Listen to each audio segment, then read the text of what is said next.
Sir আমাকে কৌশলে রুমে নিয়ে গেল এবং রুমে নিয়ে দরজা লাগিয়ে দিল। দরজা লাগিয়ে দিয়ে স্যার আমাকে বলল যে, জয়ন্তী, অনেক দিন ধরে আমার মনের ভিতর একটা কথা আটকে রেখেছি, কিন্তু আমি তোমাকে বলতে পারিনি। জয়ন্তী, আমি তোমাকে অনেক অনেক ভালোবাসি। কথাটা না বলে আমি আর থাকতে পারছি না।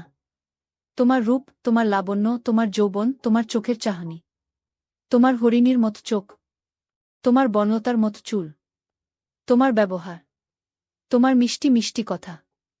জয়ন্তী, আমি তোমার এইসব কিছুর মায়ে পড়ে গেছি। জয়ন্তী, তোমাকে আমি আমার হৃদয়ে, তোমাকে আমি আমার অন্তরে, তোমাকে আমি আমার মনের মণিকোঠায় কিভাবে যে স্থান দিয়ে ফেলেছি, আমি তা নিজেও বুঝতে পারিনি। জয়ন্তী, এক কথায় বলতে পারো, আমি তোমার মধ্যে হারিয়ে গেছি। জয়ন্তী, আমি যখন তোমার চোখের দিকে তাকাই, তখন আমার কাছে মনে হয় আমি তোমার চোখের ভাঁজে হারিয়ে গেছি। স্যারের মুখ থেকে এই রকম কথা শুনে বন্ধুরা, আমি আর নিজেকে ধরে রাখতে পারলাম না। তারপর আমি স্যারের কথায় হলে, স্যার নির্জন রুমে স্যার মিষ্টি কথা বলে স্যার আমার সাথে এমন কিছু করছিল, তাতে আমার দম বন্ধ হয়ে। বন্ধুরা, গল্পটি অনেক অনেক ইন্টারেস্টিং। আশা করি তোমরা পুরো গল্পটি শুনলে অনেক মজা পাবে।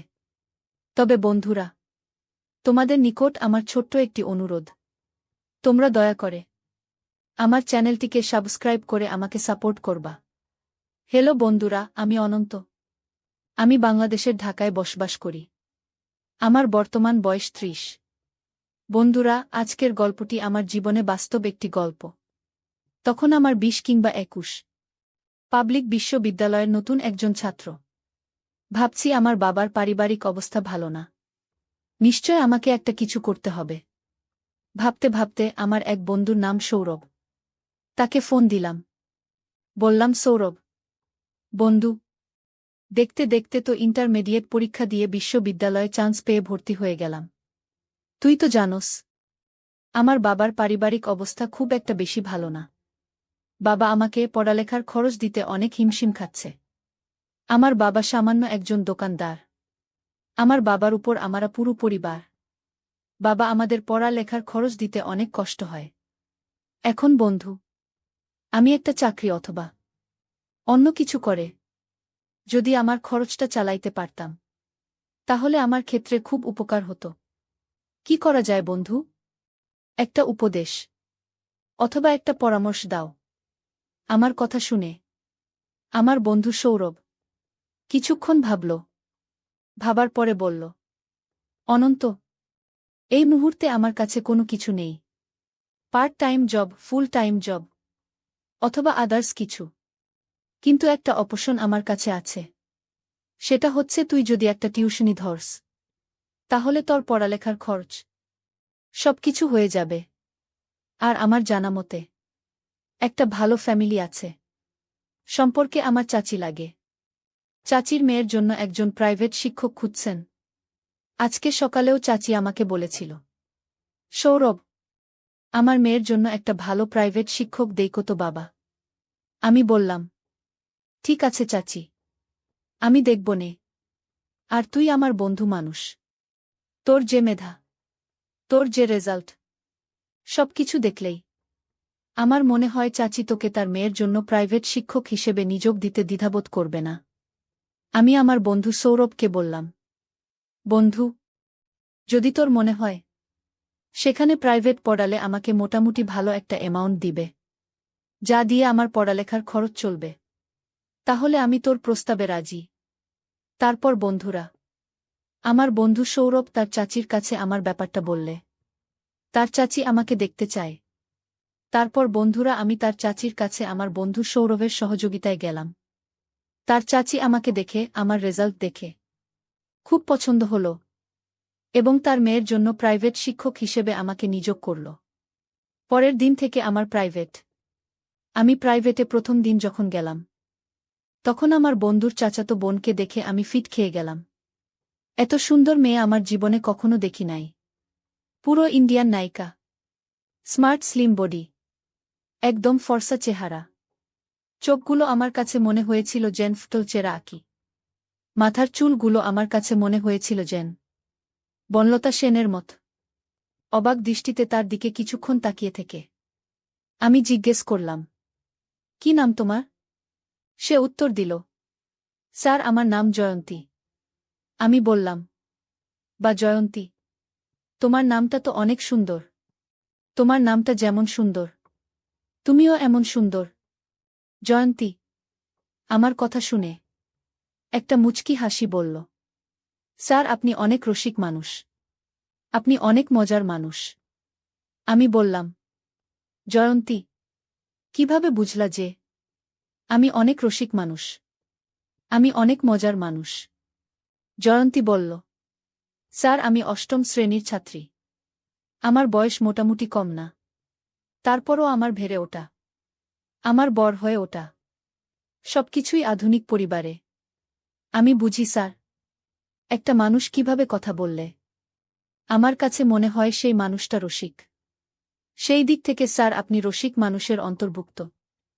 অষ্টম শ্রেণীতে পড়ুয়া একটা ছাত্রীর কথা শুনে আমার মাথা ঘুরে গেল। একটা ছাত্রী এত বিচক্ষণ শক্তি দিয়ে রসিক মানুষ বের করতে পারে, আমার জানা ছিল না। যাই হোক বন্ধুরা, অবশেষে পরিচয় পর্ব শেষ করে আমি আমার ছাত্রী জয়ন্তীকে প্রাইভেট পড়াতে শুরু করলাম। সেদিন ছিল প্রথম দিন। প্রথম দিন থেকেই বুঝতে পেরেছিলাম তার মেধা অত্যন্ত প্রকট, যে কারণেই তাকে প্রাইভেট পড়ানোর আগ্রহ আমার আরও বেড়ে যায়। কারণ মেধাবী ছাত্রছাত্রীদেরকে প্রাইভেট পড়াতে যে কোনো শিক্ষকেরই আগ্রহ অনেক বেশি থাকে। আমার ক্ষেত্রেও সেরকমই হয়েছিল। আর অন্যদিকে আমার ছাত্রী জয়ন্তী অত্যন্ত সুন্দরী, লাবণ্যময়ী এবং কি মিষ্টভাবী ছিল, যার কারণে আমি তার প্রতি প্রথমে কিছুটা দুর্বল হয়ে যায়। আমি জানি, যদিও তাকে কোনোদিন পাব না, কারণ তার ফ্যামিলি আর আমার ফ্যামিলি কখনো কোনোদিন ম্যাচ হবে না।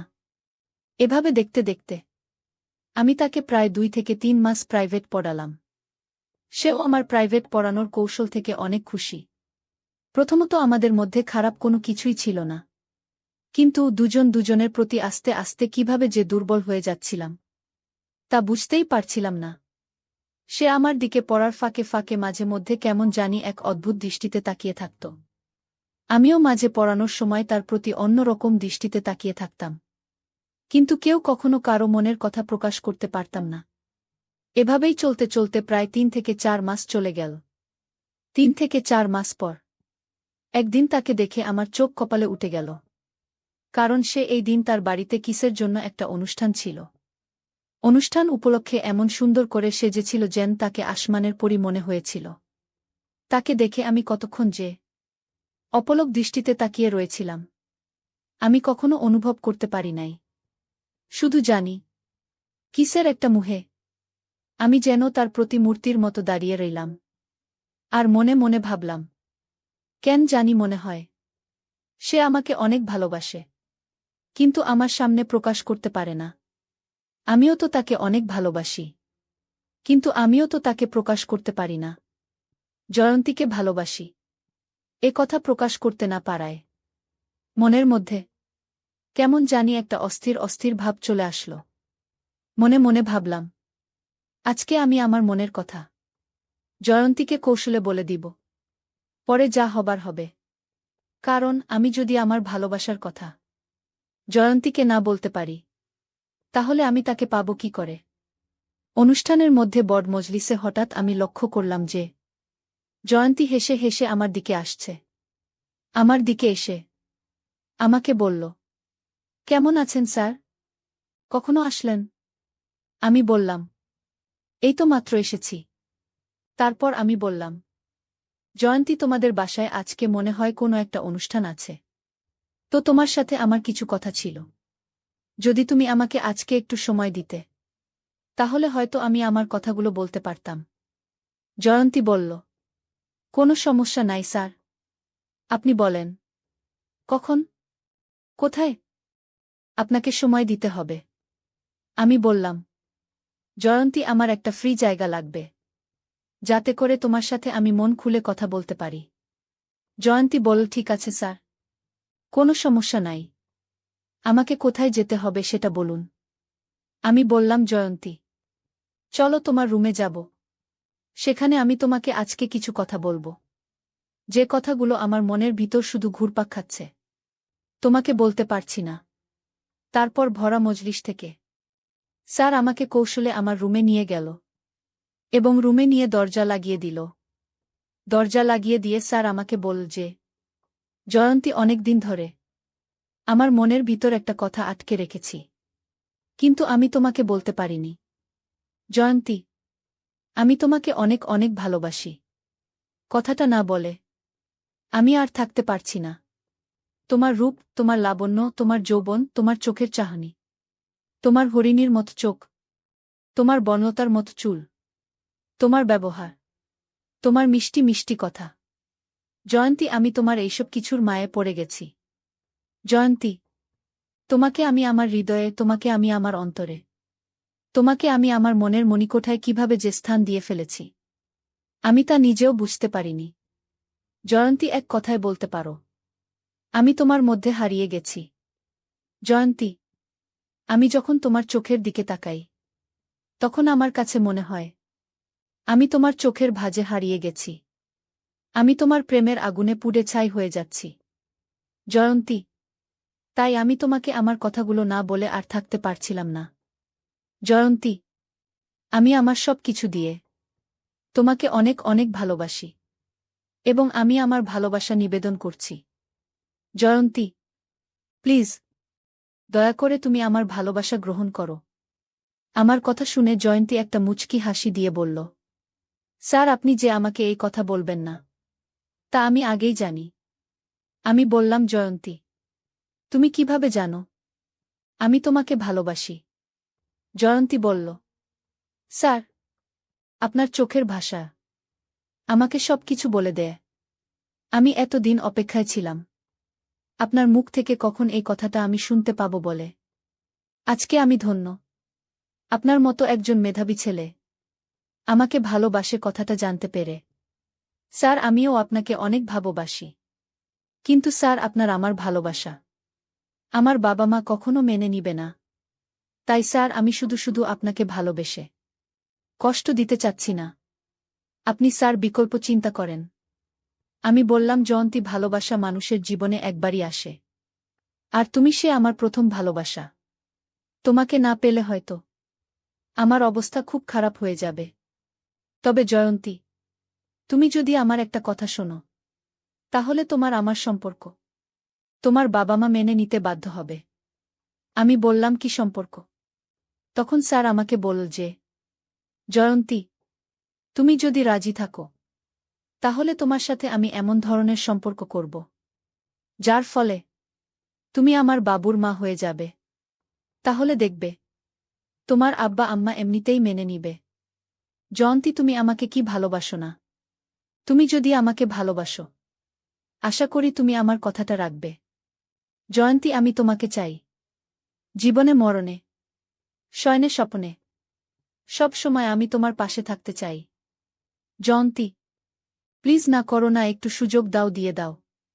তারপর বন্ধুরা একদিন স্যার আমাকে কৌশল করে বাসায় কেউ না থাকায় জীবনের প্রথম বসন্তের ফুলটা ফুটিয়ে ফেলেছিল। তারপর বন্ধুরা স্যারের সাথে আমার আর পারিবারিকভাবে বিয়ে হয়নি, কিন্তু অতীতের স্মৃতিগুলো আমাকে মাঝে মধ্যে খুব কষ্ট দেয়া। যাকে নিয়ে এত স্বপ্ন দেখেছিলাম, যার হাতে সঁপে দিয়েছিলাম জীবনের প্রথম, জীবনের শ্রেষ্ঠ সম্পদ, সে আজ অন্যের, আমিও আজ অন্যের। বিস্ময়কর পৃথিবী, বিস্ময়কর মানুষ। অর্থবিত্তের কারণে দুটি মন আজ আলাদা, দুটি প্রাণ আজ আলাদা। তবুও দোয়া করি সেই স্যারের জন্য, যে ছিল আমার জীবনের প্রথম ফুলের মালি। বন্ধুরা, আজকে এই পর্যন্তই। গল্পটি যদি তোমাদের ভালো লাগে, তাহলে অবশ্যই লাইক, কমেন্ট, শেয়ার করবা। বন্ধুরা, তোমরা যদি এরকম ধরনের ইন্টারেস্টিং গল্প পেতে চাও, তাহলে দয়া করে আমার চ্যানেলটিকে সাবস্ক্রাইব করে আমাকে সাপোর্ট করবা। পরিশেষে তোমাদের সুস্থতা কামনা করছি। ভিডিওটি দেখার জন্য তোমাদের সকলকে অসংখ্য ধন্যবাদ।